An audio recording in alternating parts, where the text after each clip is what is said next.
वो महापुरुष मैं समझ नहीं पाया। मित्र मित्र का जैसे अपराध सह लेता है, पिता पुत्र का अपराध सह लेता है, ऐसे मुझ दुर्बुद्धि का मजाक वो सहते। मेरे प्रिय सखा, मेरे प्रिय मित्र, नहीं नहीं, मेरे हृदय, मेरे पुरुषोत्तम भगवान ने मुझे छल लिया। वो चले गए। मैं उनके निज जनों को द्वारिका से साथ ला रहा था। मार्ग में दुष्ट भीलों ने मुझे एक अबला की तरह हरा दिया। मेरे में कोई बल नहीं, वही गांडी, वही बाण, वही अर्जुन, कुछ नहीं कर पाया।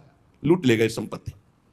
वही मेरा गांडीव है, वही अक्षय तुड़ीर, वही बाण, वही रथ, वही घोड़े, वही रथी अर्जुन, पर मेरा सारथी नहीं, मेरे श्री कृष्ण नहीं। तो मैं परास्त हो गया, हार गया। लूट लिया भीलों ने। श्री कृष्ण के बिना मैं सार शून्य हो रहा हूं। क्या करूं? तुमने जितने इस व्रत संबंधियों की बात पूछी, सब नष्ट हो चुके हैं। पता नहीं क्या हो गया, सब आपस में मदोन्मत्त होकर एक दूसरे को मार डाला। यदुवंशियों ने एक दूसरे को ही मार डाला। महाराज, केवल 4 या 5 लोग बचे हैं, पूरे यदुवंश का विनाश हो चुका है।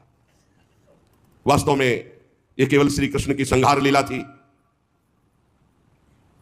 बड़ा विचित्र खेल, एक दूसरे को मार डाला, एक दूसरे को पहचाना ही नहीं। सूत जी कहते हैं, अर्जुन ये कहते कहते बेशुद्ध हो गए।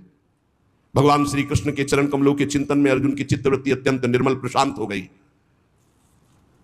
इतना भक्ति का वेग बढ़ा कि मौन धारण करके आंख मूंद करके चुपचाप बैठ गए। बैठते ही भगवान की द्वारा जो उपदिष्ट गीता था, संपूर्ण गीता ज्ञान प्रकाशित हो गया। व्यवधान रहित परब्रह्म स्वरूप में अर्जुन स्थित हो गए। ये भगवान की कृपा होती है। ऐसा विशुद्ध ब्रह्मबोध, गुणातीत अवस्था, द्वैत संशय निवृत्ति, सूक्ष्म शरीर का भंग, जन्म मृत्यु चक्र से रहित जीवन मुक्त स्थिति को अर्जुन उसी क्षण प्राप्त हो गए। इसीलिए कहते हैं, मेरे बनाए न बनेगी कोटि कल्प लो, आपके बनाए बनेगी पल पाव में। पल के चौथाई हिस्से में ये ही भगवान के